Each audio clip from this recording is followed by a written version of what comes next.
I said, hey, welcome to the Man Cave Happy Hour. I said, hey, welcome to the Man Cave Happy Hour. We're gonna drink a fine whiskey and smoke a really fine cigar.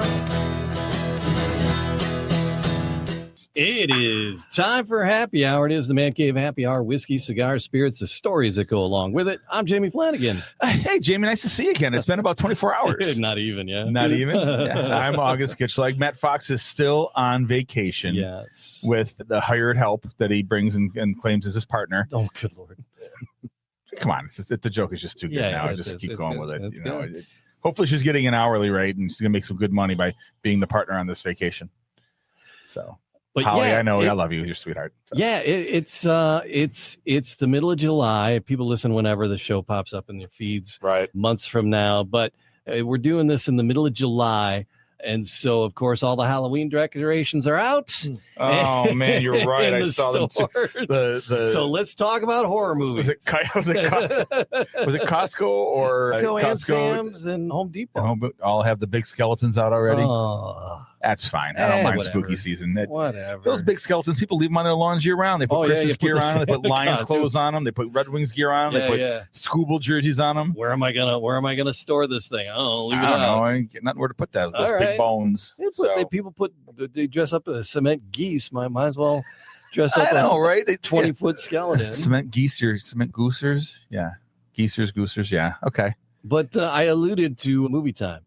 Yeah, this kind of came out of nowhere. We got a banker making movies. Yeah, banker. That's a good way to put it. Yeah, well, because bankers have the money. And how do movies get made? Money.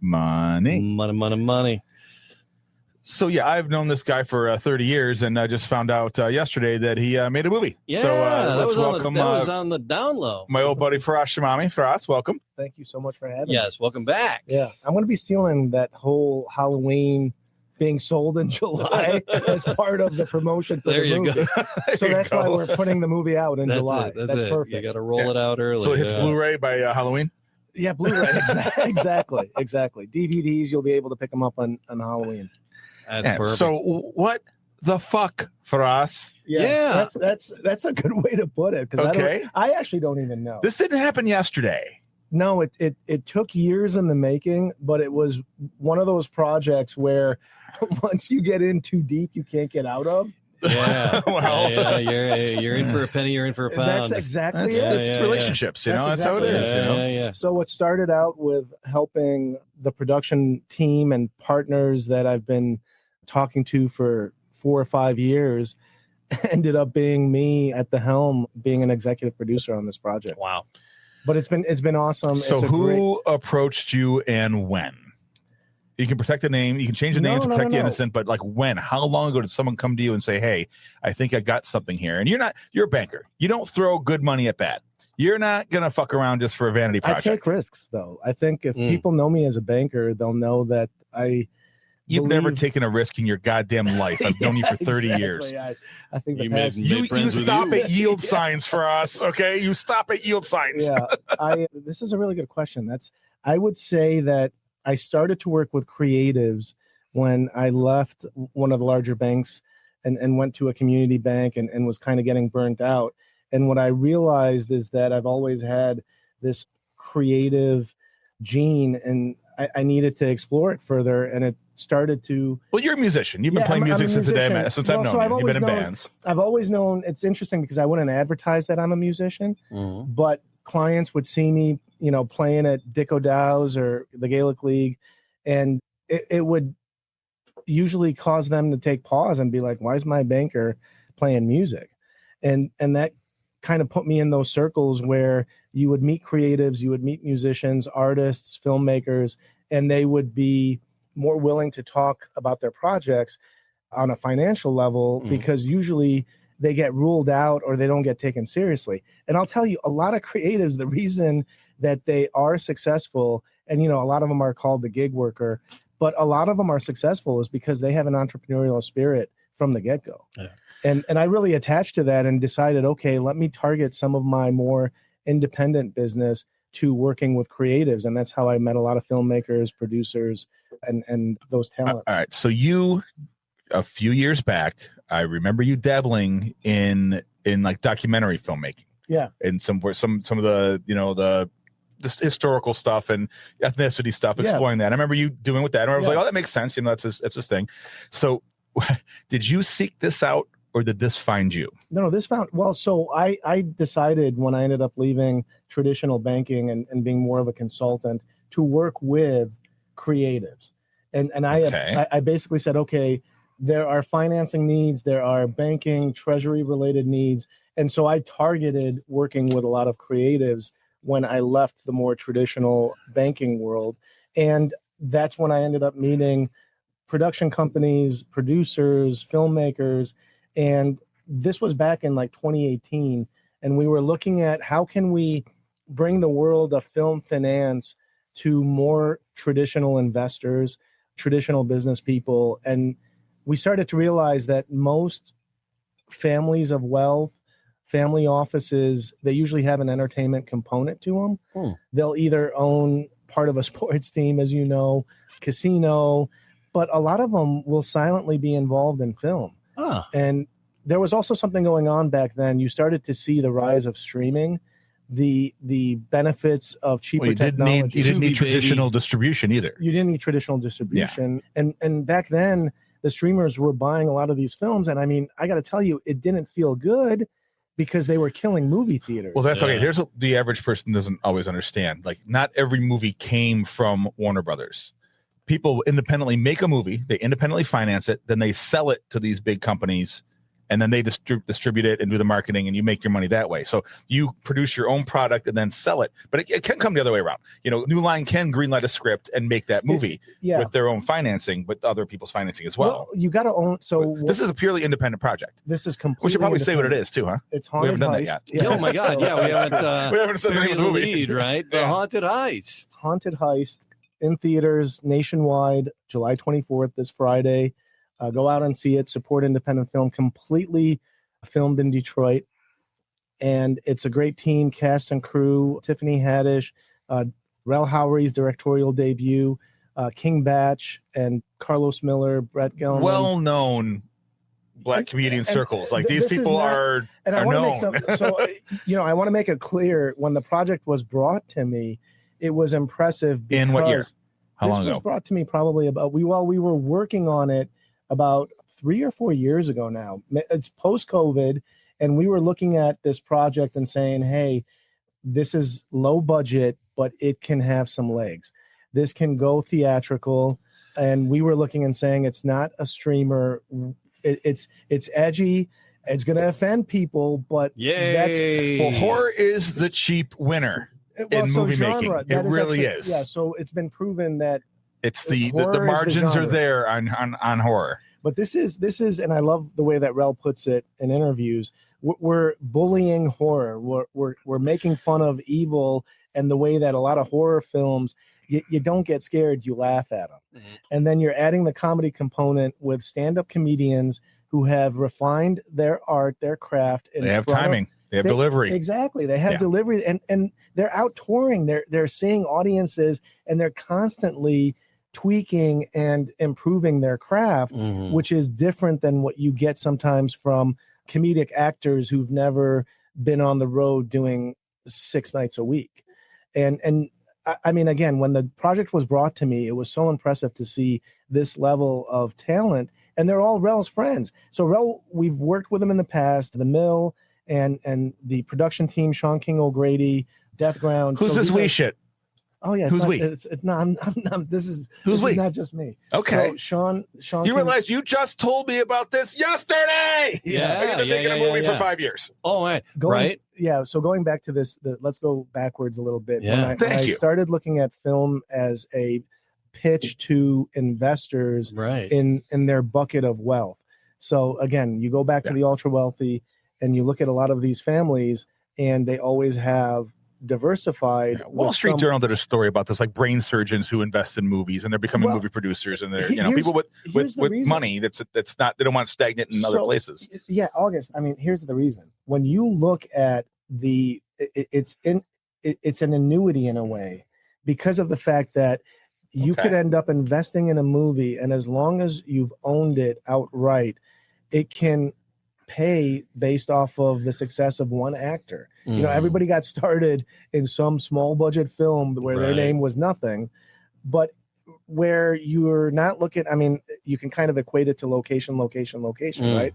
So if we go back to real estate, it's always about trying to find that property on a corner that's going to be gold in the future. Well, you can invest in film, spread the risk, and look at it as that type of investment that could have some legs 20 years, 30 years, 40 years down the line. Now, going back to what you said, the problem with streaming and the problem with the way these sales were occurring is that they would come in and outright buy these movies. And everyone got paid then, or you never got paid. There's no residual down the road. Yeah, so you could have some people who are looking, going, you ain't getting paid when it plays on channel 50 on a Tuesday. Well, you kind of sold it cheap. Like, I mean, I'll tell you, Obsession. What's going on in movie theaters right now is unbelievable. Yeah, it's unbelievable.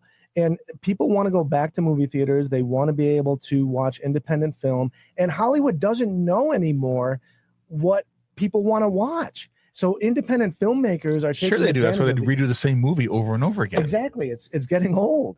And so you see a lot of more creativity from filmmakers. And the other thing is the paradigm has shifted. If you've got a built-in audience, I mean, Obsession is genius in the way that this guy basically was passed over and then finally ended up getting a movie made.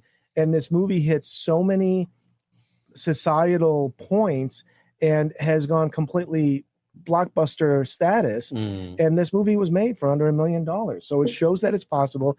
Post-COVID, I think people are sick of streaming. They want to go out. It's the laugh together, cry together, get pissed off together, whatever it is, do it in a movie theater. Yeah, but didn't it take Tom Cruise and Christopher Nolan, those two guys that bring people back into theaters? Movies that are better viewed in theaters because people are used to their small screen experience right now.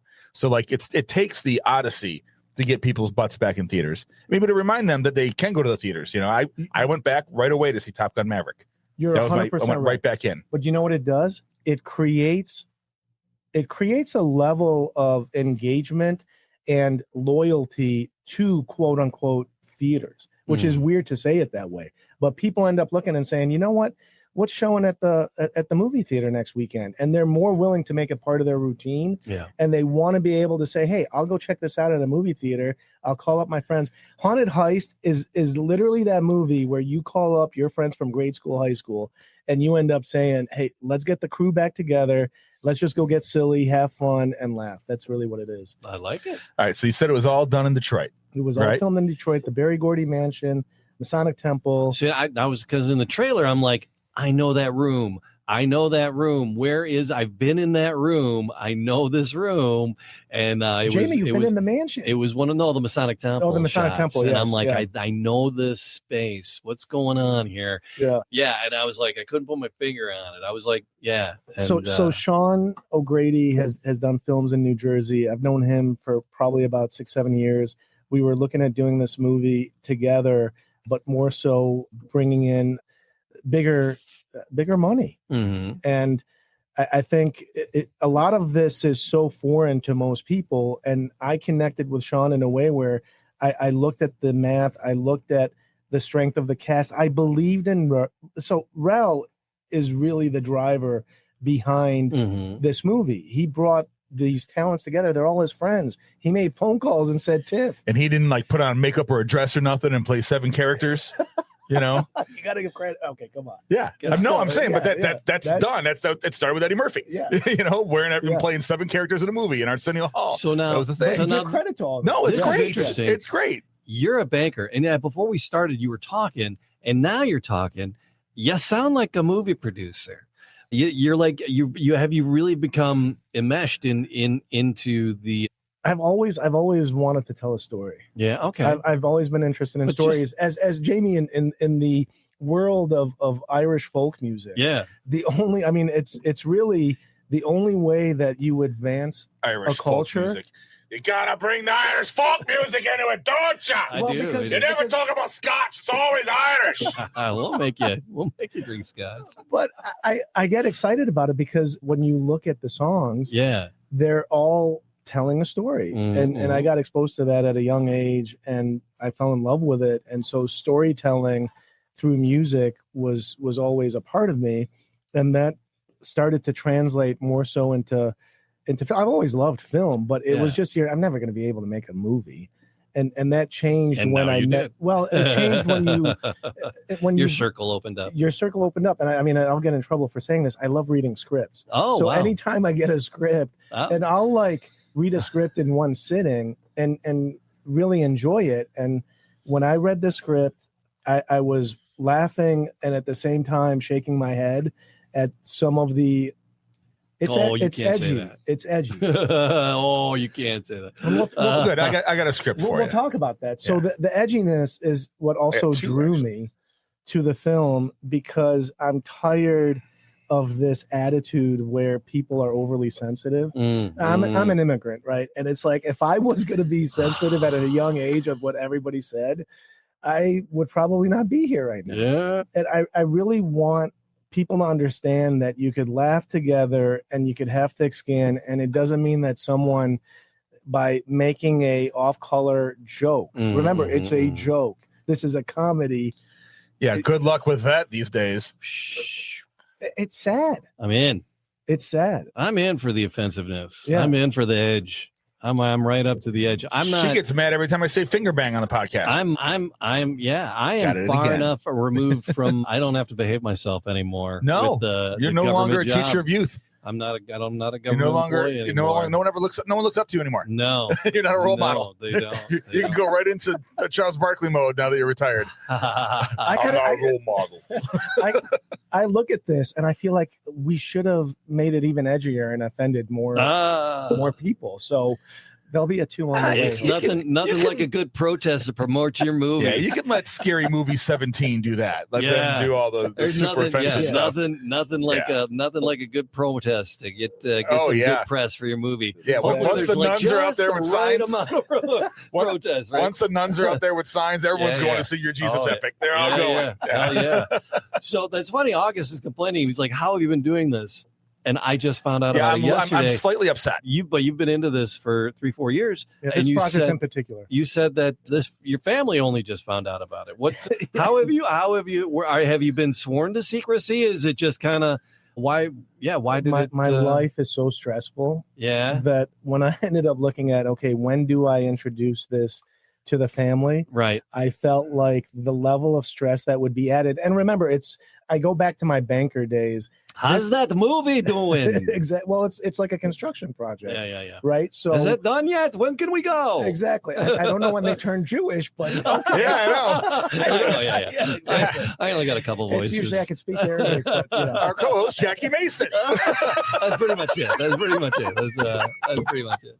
Take my life, please. But so I looked at it and I was like, okay, there are things that can derail a project.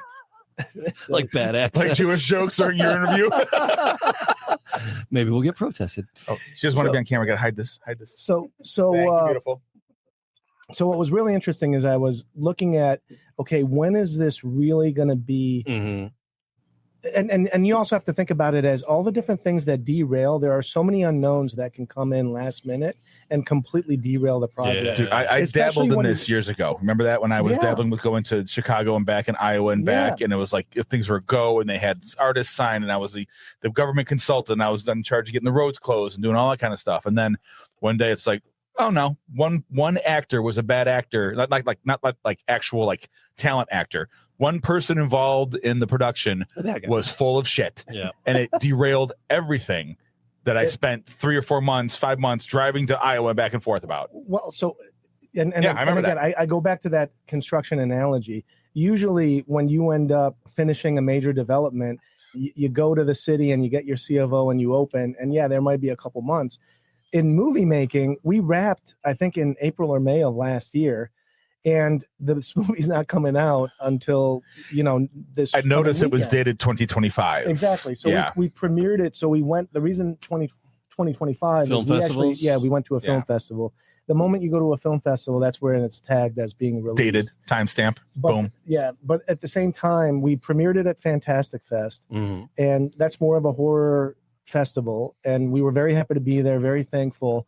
But we knew that our goal was to release it theatrically. Sure. So when you did the release there, did you get feedback? Were there any additional edits? This final cut, I love. Were there reshoots? There were no reshoots. I love the fact that there were people who saw it at Fantastic. I loved the first cut. Mm-hmm. I don't know if Rel is listening. I loved the first cut. Mm-hmm. And we ended up taking feedback from Fantastic Fest, and we ended up doing another edit, which is now this final cut. That's kind of what they're for, too. They are. You get the feedback. Yeah. Did you stand there on the side, like with your arms crossed? Did you and go to watch Fantastic things? Fest? I did. No, I I'm was- talking about like during the production. Like, were Oh. you standing there behind people, like looking? How much? like, How giving it much that- time did you spend on Oh, set? they're like, oh, get I- nervous. The I money man's went- here. We got to be nervous. No, you know what was really funny though is You got a I think clipboard? I was. The EP is here. I think I. You know what's really funny? This is funny that you mentioned this, but I wanted to get out of everybody's way. Mm. But then they were like, "Can I swear?" They were like, "What the fuck is with this dude? Like, he's not talking to anybody. He's not." So like Sean grabbed What is me it, and craft was like- services? Well, no, it was. I think it came off like what you know.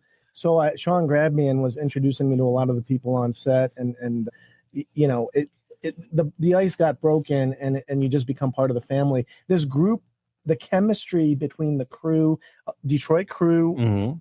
the cast being all friends that have known each other for so long, and the fact that they were all part of Rel's community and life Mhm. made the set so You might be a much little fun. spoiled. I'm This really, might make you a little spoiled to have that kind of a clique that's doing this all together, you know? No, August, it's really funny because people are like, "Oh, like, do you realize what you've done? Your first film." And by the way, I've worked on other projects that I've supported. What you have? So, That wasn't on your IMDb?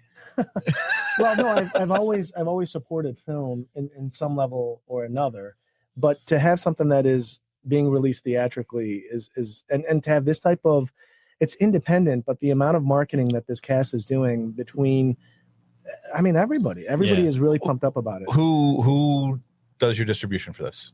Who signed off to do that? We're doing all of this distribution. There's a company by the name of Variance, and Variance is the one that is working with all the exhibitors, the theater The theater owners. That's right. yeah. But it's all we didn't bring on a true distribution partner. We're doing all this ourselves, and they're booking theaters that are being added hourly based off of buzz building. The goal. So we picked July 24th because it's the second weekend of Odyssey, and we're looking at it and saying, okay, Odyssey, 3 hours of despair and feeling a little bit. I would watch your mouth. You might work with these guys one day. Well, yeah, right.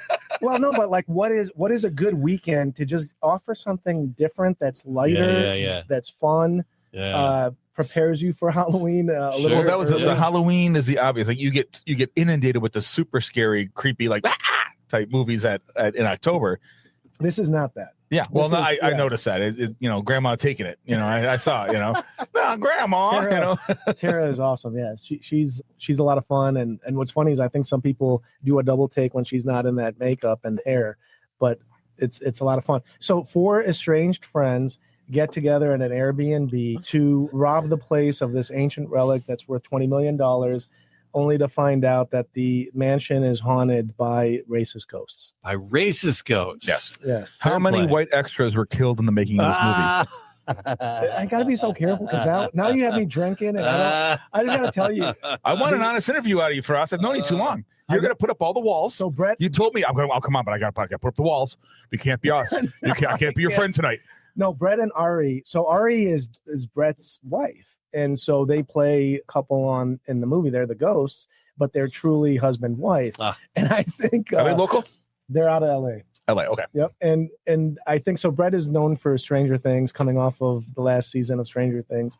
Brett Gelman, they're an awesome couple, great people, and everybody was. But like you start to connect with these individuals and start to learn their backgrounds, and I think part of it was like, okay, we played characters.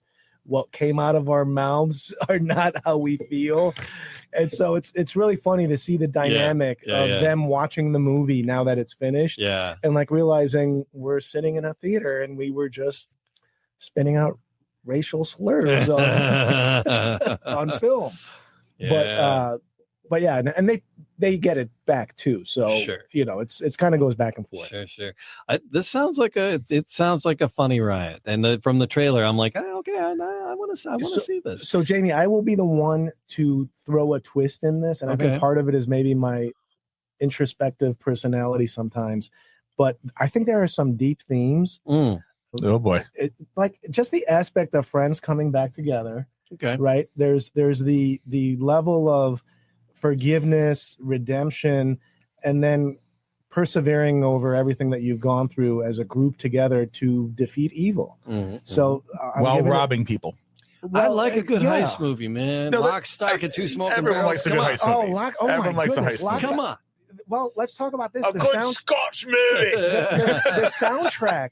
If everybody listening, the soundtrack to Lock, Stock, Two Smoking, it's an unbelievable soundtrack. Another genius from Rel on That's this. Guy Ritchie shit. Yeah, the genius that Rel put together for this movie is we have a soundtrack. Oh, fair play. The licensing music is like a whole nother job and a whole nother beast. It's a whole nother executive producer's job to finance. And well, you learn. I don't remember what movie it was. It was like and they like blew their whole budget. I think it was like Dirty Dancing. And there's like one tune that they wanted, and they blew like 3/4 of their budget. Oh yeah. And so for the final song, they're like the times of our lives. They said, just have that Jennifer girl crank something out. But get it was that like washed up dude to do a new song. That'll be cheap. Yeah. And it was like one of the 50s tunes, like from the thing that they used that they blew like half of their music budget on, and so the rest of it they had to. Yeah. Oh, well, so I learned that. I looked and I started to learn like, oh, this song would be great here. Oh, let's get this hip hop from and it's like $100,000 to license that Oh my song. God. But so I got a guy for music for you. We'll talk later about but so it's all Irish, of course, but it's Detroit. I'm Too sorry, Money it's Chicago-based artists that have been known for decades, and they're all friends with Rel, and they put together the music. And what's interesting, interesting, you have comment on this soundtrack? that would be over the top. But so you got a nice soundtrack. There's the soundtrack, but the theme song. So a lot of people that have listened to the trailer, I've been really excited about because they're like, "What's this song? It ain't no Ghostbusters, but I bet you it's good." Yeah, there you go. No, I'm teasing that. No, there you go. There were people that were like, "It's got its own a groove. theme song." It's got all right. Yeah. So to sum up, somehow one of my best friends the last 30 years has been producing a movie for 6 years and didn't tell me about it. And I found out yesterday, and it's called Haunted Heist, with one of the hottest names out there, and Tiffany Haddish right now, who's all over every award show and every Sports Illustrated magazine. Yeah, she's like all over the joint. Swimsuit edition. And we're your first interview. Yeah, this is what's really so you're funny. Robin Wood 7, is that what it's called? So let's talk about this. So first of all, I want to backtrack to how my mom. This has got to be a street that you grew up on or something. It is. So my mom. Yeah. So when you were asking me how my mom found out, it was after the World Cup. I had just received the actual movie poster, so I unfurled the movie poster and I go, "Mom, this is the movie I just made." and she's like looking at me going, "What are you talking about?" And so then you can finally cover up that Farrah Fawcett poster in your bedroom. Yeah. I pointed to Robin Wood 7. I'm like, "This is my production company." Oh. And she recognized the name. So Robin Wood was the street on 7 Mile. Yeah, so that was a big Chaldean neighborhood street. Yeah, so that was, and I think it's 7 and what? Where'd the 7 come from? 7 Mile and Woodward. 7 Mile and Robin. Okay, that's where the 7 so part comes in. Robin Wood. I was 7 in Van Dyke. My wife Colleen was 7 in Gratiot. Yeah. So you're a West Side guy. Yeah. Well, east of Woodward. Yeah. That's east of the east side is Van Dyke. But yeah. But so Robin Wood was the street we lived on, and when we came to America, it's my grandparents' home, and we stopped there before we settled into Southfield. But so it was really interesting because that neighborhood was vibrant, and now the home's no longer there. Right. But Robin Wood, everybody knows Robin Wood, Hollywood, like all of these streets, everybody knows them. Oh, yeah. And so when I looked at it and said, okay, I want to tell stories, I think the best story and to name the company was Robin Wood 7. Robin Wood 7 Mile was a little bit too long, so we shorted Robin Wood 7. All right. But a funny story, that Coleman Young gave the key to the city to what's his name? Saddam Hussein, because of all the money he donated to that community. Yeah, it's almost It's a great trivia question. I was just gonna say it's almost a question that what is it, pub trivia? Yeah, it's a great pub trivia. Know. I use it as a pub trivia question. Yeah. I joke around and I had hey, hindsight's 2020, you know what I'm saying? I know, yeah, right. Hey, oh, hey. And who was he fighting at the time? You're on. Hey, Crazy. I feel like again we live in the Matrix. I mean, we really do. I'm trying not to say more. So this one took like 5 or so years. So that means that you started something else 2 years ago that I'm not going to let you fuck around and not tell me about now. Okay, so real quick, Carl Reed, we got to give him credit. He wrote, so the way that it started that many years ago was we had the story, we had the screenplay, and then we went to Rel, said, Rel, do you want to direct this? And do you want to put together the cast? And that's where it takes 3-4 years. We shot it last year. We started shooting, I think, in February, and it was all Detroit. It was really funny because the county jail has no heat. Mm-hmm. And so it was absolutely freezing that day. Which one? Is this the one by in Hamtramck there? No. The old jail, the closed down. Okay, because that one's closed down too. There's like there's a lot of county jails that are closed now. That's actually true. Yeah. But so it was like the coldest day you could possibly have. And that was a day. So you didn't have the special effect, the breath showing. You don't have to add everything, that in. Everything. And there's a great, Tony Baker's an awesome comedian that he plays Ratface George, and he kept character really well in that scene. But you'll have to watch it, and he's. I just don't. It's so tough for me to talk about because I don't want to give stuff away. Right. You got to see the movie. But going back to it, because it's independent, budget is key. You had to stay to an 18-day shoot. And like so all principal shooting was 18 days? Yeah. Okay. Yeah. And so this is all the aspect of, okay, it's too cold. You made a movie in 18 days? Yeah. We shot it in 18 days. Well, what the fuck took 6 years? Yeah. So the idea was born, and then it was, we got to put the pieces together. Yeah. Oh yeah. And then you got to get, a lot of legal stuff. Oh my God. Well, we talked to your fellow executive producers, and we actually obtained a clip to the movie. Mm. So insert the scene from Mac and Me now. The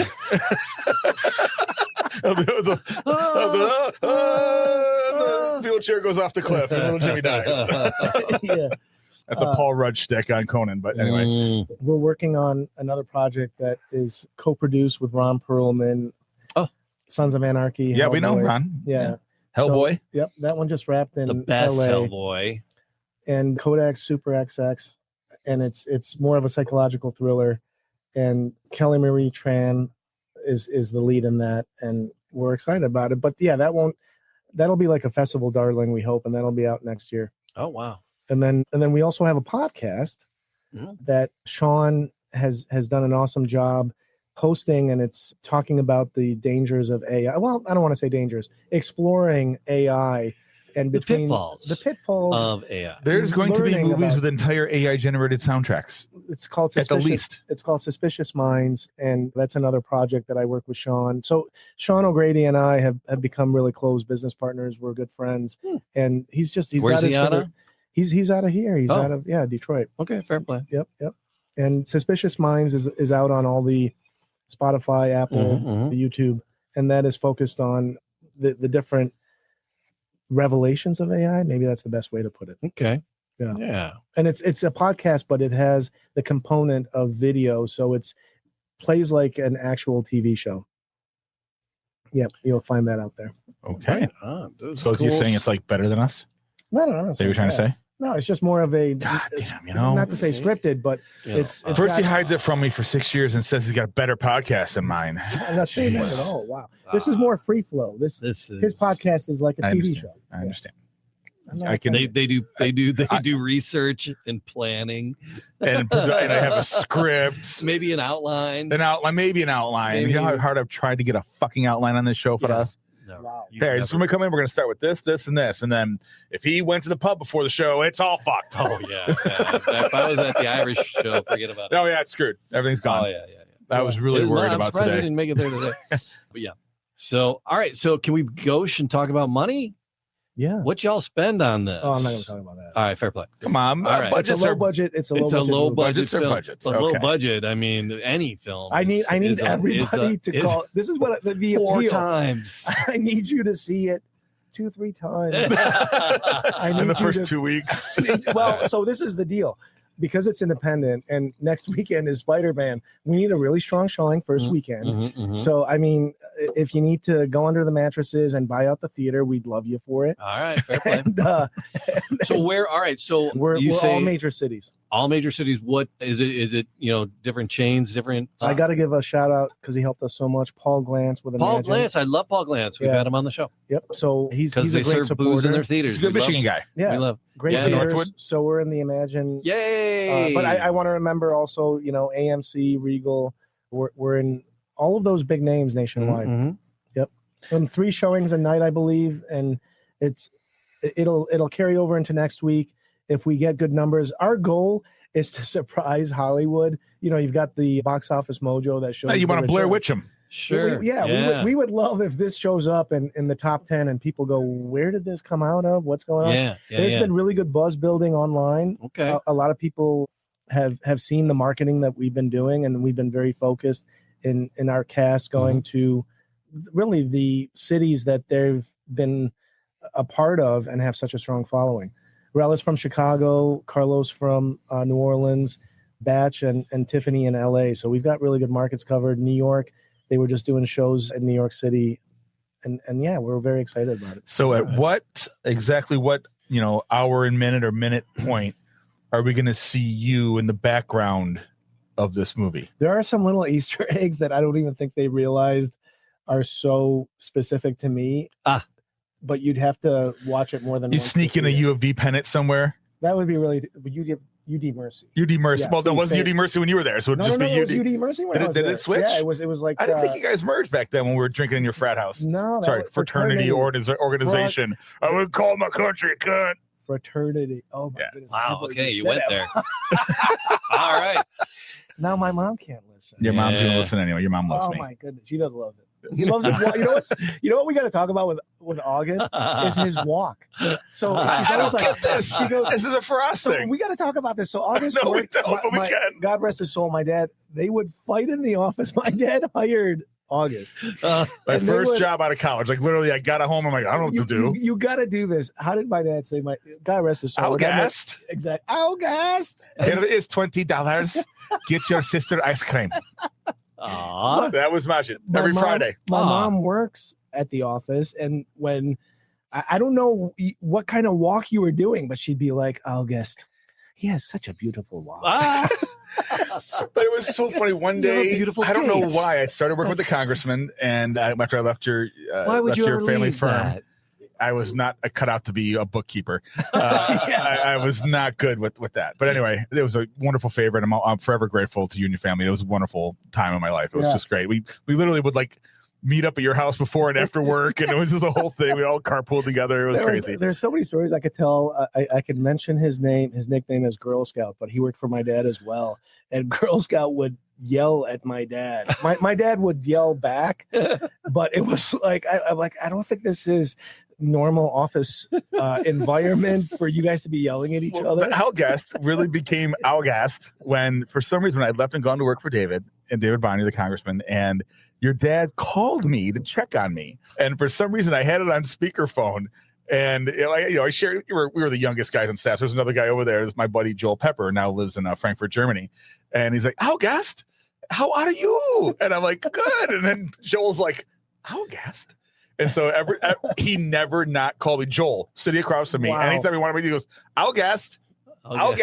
It was just so cute. And I loved it. And it's a thing that endears me to your dad forever. At that and the story about when I got that convertible, and he goes, let's go pick up Brent, right? You want to go pick up your brother from high school.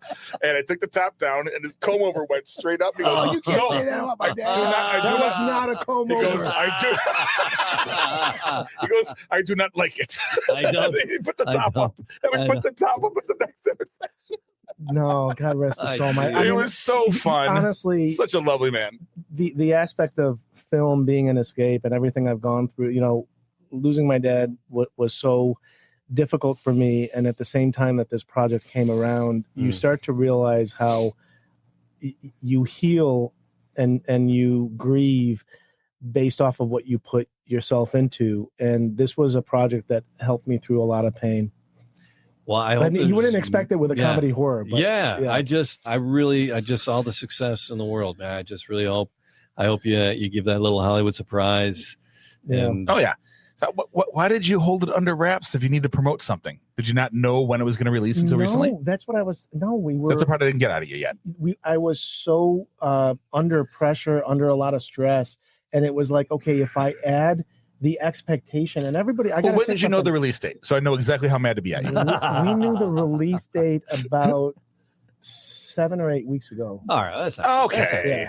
But here's the I only thing: got like 4 and then weeks you never know, right? Because you annoying. never know. It's like, oh, are they going to open that Gordie Howe Bridge? I don't know, maybe. but I got to give a shout out to Variance. So Variance, our theater partner, who was doing all the bookings. I mean, we don't know how many theaters we're going to be in, and that was another driver because I wanted to make sure when I tell people that we're enough, and you know, You can actually go see it. Well, I've got friends all the way from all over the California country. to Arizona to all over the world.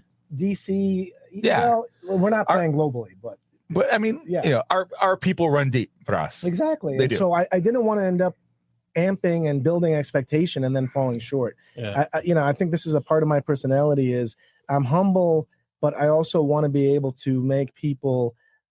I want to meet their expectation. I don't want to let them He down. never ran a yellow light in his life, Jamie. I'm telling you. I've pissed off a lot of people. Trust me. Right. Yeah, I remember some of that, but you know, Yeah.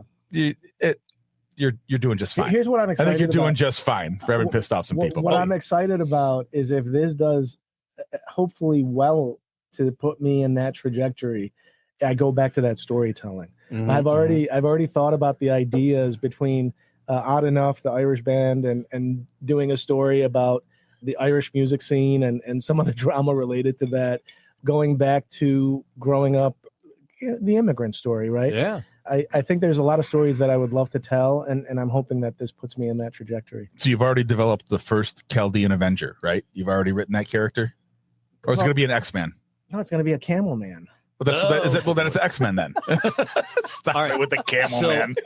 So what? Haunted Heist. Yes. Haunted Heist. Is it the Haunted Heist or Haunted Heist? Haunted Heist. Haunted Heist. Yeah. Haunted Heist. What are the websites and what are the hashtags? Yeah, there you Haunted- go. And Haunted people Heist. can help. Yeah. Hashtag it out, right? I'm not on the socials at all, which is Yeah. You're I the have no worst clue. promoter of a I'm- movie ever. I'm hip, cool.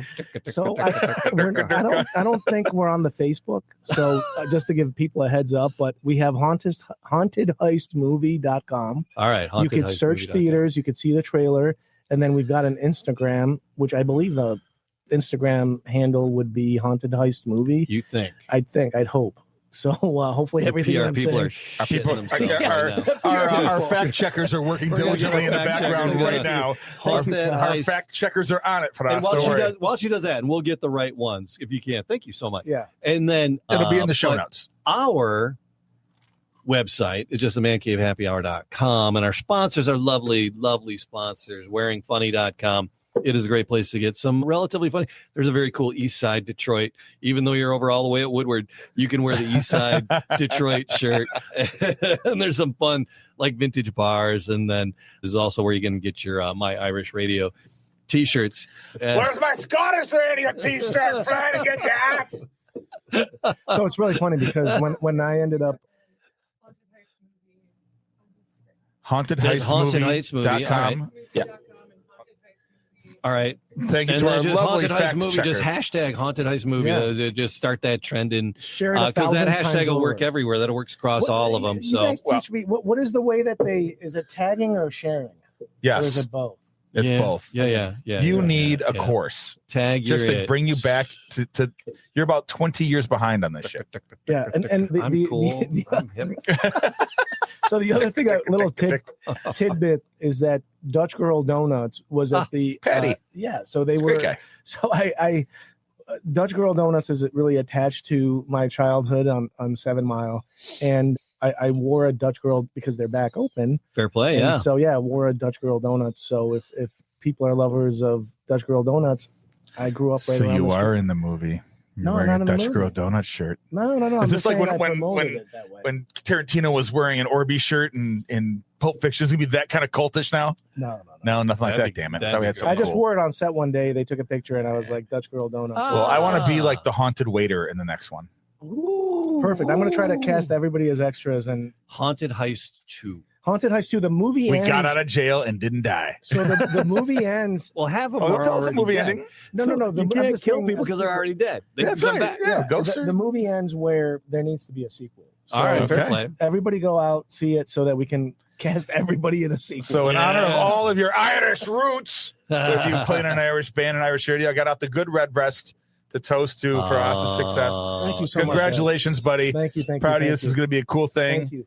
and we're lucky to have you today. Love you guys. Thank you for 30 years August, of friendship and everything. you're a brother It's to been me. fun. It's Thank yeah, you. we're family, and it's just great to have you here. Mm. Cheers, buddy. Cheers. Cheers. Oh, it's a different taste in the bourbon. Oh, whole different taste. That flies differently. Like and subscribe, all that stuff before he clicks the button. Yeah. Peace. I'm August. That's Jamie. That's Oh. Feras. We got a fact checker over in the corner. Hi, sweetie. Meow. We'll see you next time, guys.